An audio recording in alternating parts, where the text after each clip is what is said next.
Slip down.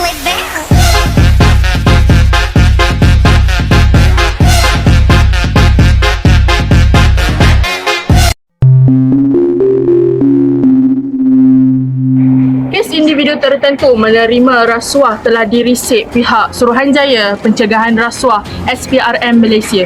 Individu terbabit dikatakan menerima sejumlah wang daripada peraih. Penyalahgunaan kuasa dan pecah amanah merupakan punca terjadinya berlaku penyelewengan dan rasuah. Walaupun sogokan diberi dan diterima dalam jumlah wang yang kecil, namun ia tetap menyalahi undang-undang. Kru 999 ke lokasi yang dipercayai berlakunya penyelewengan dan rasuah. Pada hari ini, dua daripada penerima dan pemberi rasuah telah dituduh di Mahkamah Pasir Mas, Kelantan. Kes tersebut disiasat mengikut Seksyen 16-A-B Akta SPRM 2009.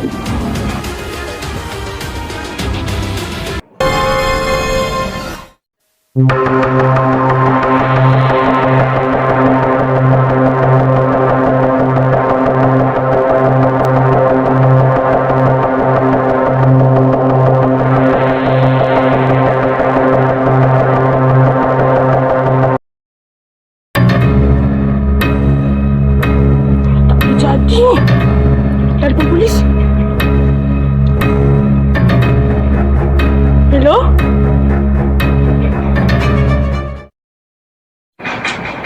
Rasuah adalah satu kesalahan jenayah di bawah Akta SPRM 2009. Anda boleh dihukum penjara selama 20 tahun maksima atau denda tidak kurang 5 kali nilai suapan ataupun didenda sebanyak RM10,000 Malaysia atau mana-mana yang lebih tinggi. Mari kita sama-sama jauhi rasuah. Rasuah membawa padah. Assalamualaikum warahmatullahi wabarakatuh. Salam sejahtera dan salam Malaysia Madani. Pada saat ini, kumpulan kami akan membentangkan satu kejadian serius yang berlaku di Malaysia. Polis Diraja Malaysia menggelarkan kejadian ini sebagai ibu segala jenayah. Nak tahu? Mari saya jelaskan. Gejala yang saya maksudkan sebentar tadi adalah gejala rasuah. Kenapa saya sebutkan gejala ini merupakan satu gejala yang serius yang berlaku di Malaysia? Mari kita lihat statistiknya. Apa yang kita boleh nilai daripada statistik tersebut ialah jumlah bersalah ataupun individu yang terlibat dalam gejala rasuah sentiasa dalam anggaran 800 hingga 1000 orang.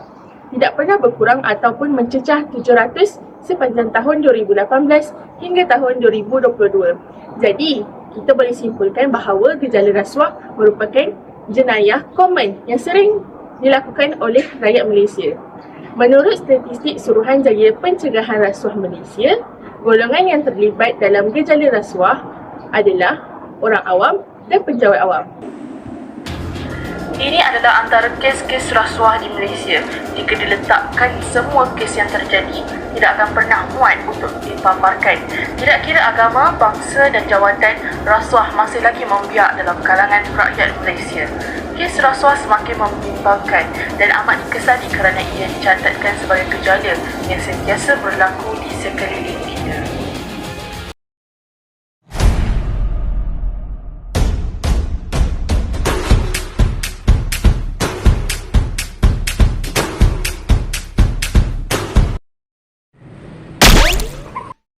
Bersama saya Siti Wajihah binti Nur Azmi. Baiklah, pada kali ini saya akan menerangkan apa itu rasuah. Baiklah, secara umumnya rasuah itu adalah sesuatu perbuatan sama ada memberi ataupun menerima sesuatu suapan yang berbentuk wang tunai ataupun barangan berharga sebagai upah bagi melakukan sesuatu perbuatan tersebut. Baiklah, saya bagi contoh situasi rasuah. Contohnya, seorang kontraktor memberikan hadiah berbentuk jam tangan yang berharga kepada seorang pegawai kerajaan bagi meluluskan projek kepada syarikatnya. Baiklah, di sini contoh ini menunjukkan bahawa seseorang individu memberikan jam tangan yang berharga kepada individu yang lain supaya supaya individu yang lain ni menyiapkan ataupun meluluskan kerja-kerja yang memberikan barangan tersebut. Baiklah, apakah hukum rasuah ni? Rasuah ni di sisi Islam adalah haram kerana ada hadis Nabi yang menyebut la'ana Rasulullah SAW ar-rashi wal murtashi. Maksudnya telah melaknat Rasulullah pemberi rasuah dan penerima rasuah tersebut. Jadi jelaslah di sini rasuah ini dilarang, sangatlah dilarang di dalam Islam.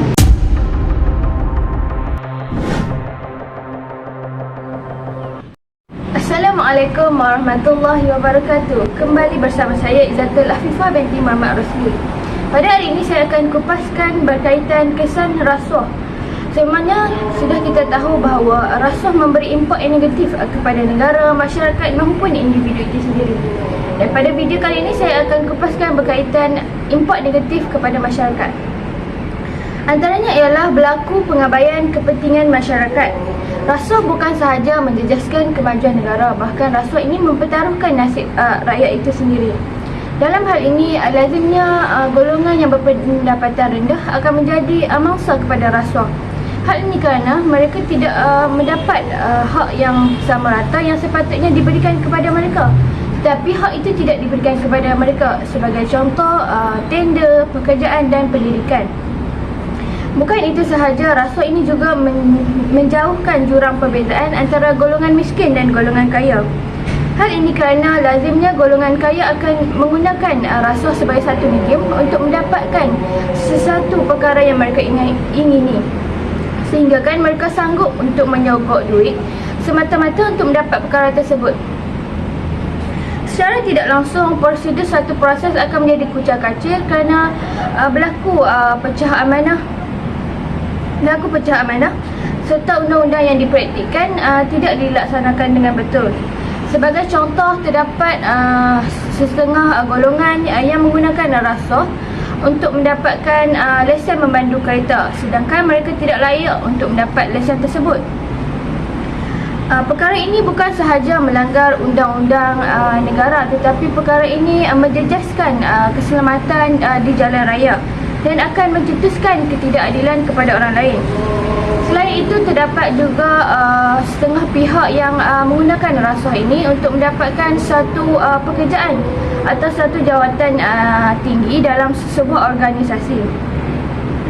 Perkara ini menyebabkan birokrasi dalam sebuah organisasi tersebut dikuasai oleh golongan yang mengamalkan budaya rasuah. Secara tidak langsung, organisasi tersebut mengamalkan ketidakjujuran. Oleh itu, jelaslah budaya rasuah akan membawa ketidakadilan kepada masyarakat, seterusnya mengancam perpaduan dan keamanan rakyat. Oleh itu, marilah kita sama-sama jauhi rasuah.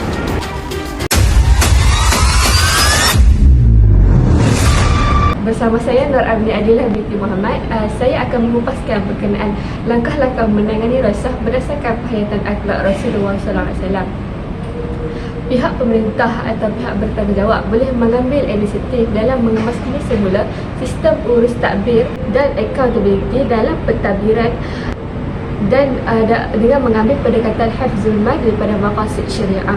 Pihak pemerintah perlu memastikan aliran masuk keluar wang daripada dan ke sumber yang betul agar penyelewengan harta tidak berlaku oleh pihak yang tidak bertanggungjawab seperti perasuah demi memelihara keadilan pemberian hak yang berdasarkan oleh penghayatan akhlak Rasulullah SAW sebagai khalifah. Menurut pandangan Islam, definisi keadilan adalah berbeza daripada pandangan Barat.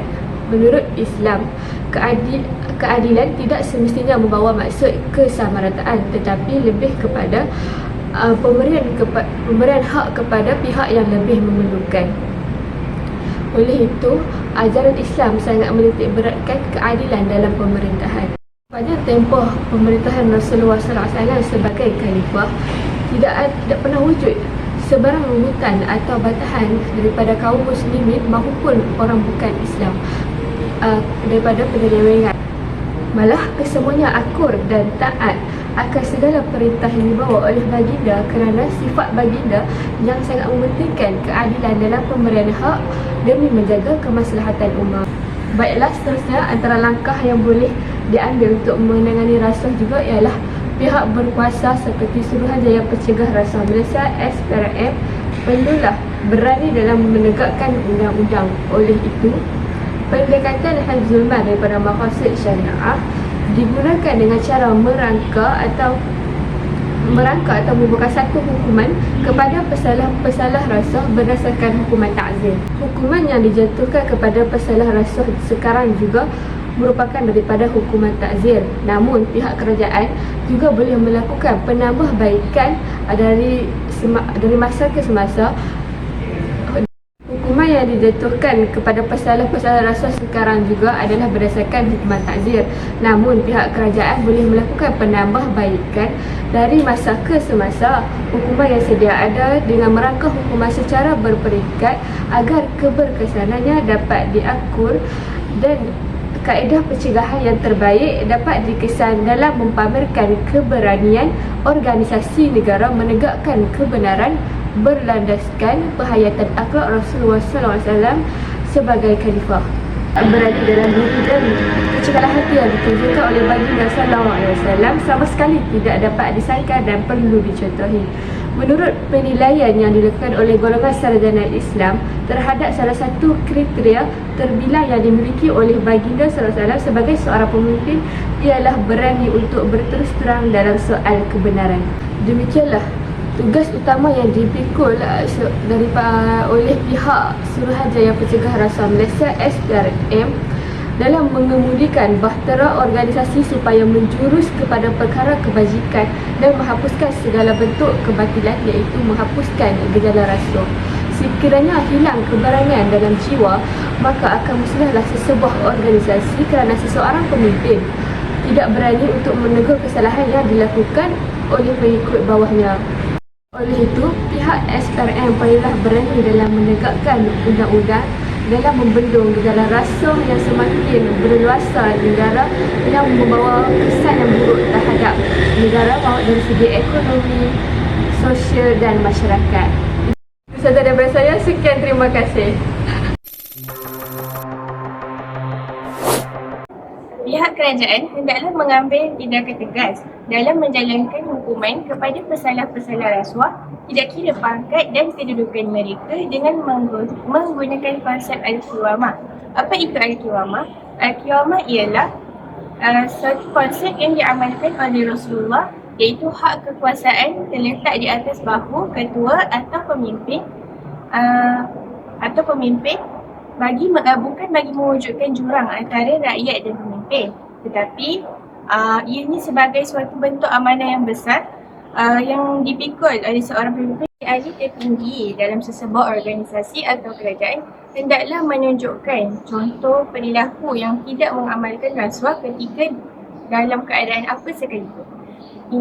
Hal ini kerana supaya rakyat atau pekerja lain tidak turut mencontohi akhlak tersebut. Ini bertepatan dengan apa yang dilakukan oleh Rasulullah SAW sebagai seorang pemimpin. Perihal ini disebut sebagai metod dakwah bilhad, iaitu penyampaian melalui perbuatan atau perilaku. Sebagai contoh, saya boleh memetik satu kisah daripada zaman Rasulullah SAW, iaitu pada zaman tersebut ada seorang pemuda Yahudi yang buta. Jadi Rasulullah ini setiap hari Rasulullah ni akan pergi ke rumah Yahudi buta tersebut lalu menyuapkan pemuda tersebut makanan setiap hari. Tetapi tibalah suatu hari di mana kewafatan Rasulullah SAW. Lalu Abu Bakar mengganti tempat Rasulullah dengan pergi ke rumah pemuda Yahudi tersebut dengan menyuap makanan. Lalu pemuda Yahudi tersebut beritahu bahawa ini bukan seseorang yang selalu suapkan aku, kata pemuda tersebut. Lalu Abu Bakar pun memberitahu cerita sebenar bahawa Rasulullah SAW telah wafat. Seterusnya Abu Bakar pun menceritakan tentang kewafatan Rasulullah SAW. Lalu pemuda itu terkejut kerana sebelum pada kewafatan Rasulullah itu, pemuda itu sering mengutuk dan mencaci Rasulullah SAW. Apabila mengetahui akhlak Rasulullah yang sangat mulia itu, maka pemuda Yahudi itu pun masuk Islam. Jadi apa yang kita boleh lihat daripada sirah ini ialah daripada akhlak Rasulullah itu sendiri boleh membuatkan seseorang itu berminat dan tertarik kepada Islam. Jadi apa yang boleh dikaitkan dengan aspek rasuah ini ialah seseorang pemimpin itu mestilah menunjukkan perilaku atau perbuatan yang baiklah supaya rakyat-rakyat bawahannya itu mengikut akhlaknya yang baik itu. Dan pemimpin ini hendaklah tidak menunjukkan perkara-perkara yang tidak baiklah, kerana ia boleh memberi kesanlah kepada rakyat-rakyatnya. Kerana bila tengok pemimpin tu boleh membuat sesuatu perkara yang tidak betul, maka dia pun ingin mengikutinya juga. Selain itu, pihak kerajaan juga hendaklah sentiasa memberi peringatan dan mesej kepada rakyat melalui menggunakan pendekatan digital melalui media sosial seperti TikTok, Instagram dan lain-lain, supaya rakyat ini sentiasa mengambil tahu tentang kesalahan rasuah sekaligus dapat mengurangkan rasuah di Malaysia ini.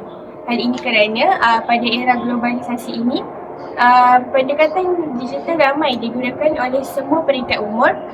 Jadi dengan itu mereka boleh mengetahui info-info dan mengelakkan dari melakukan kesalahan-kesalahan seperti rasuah.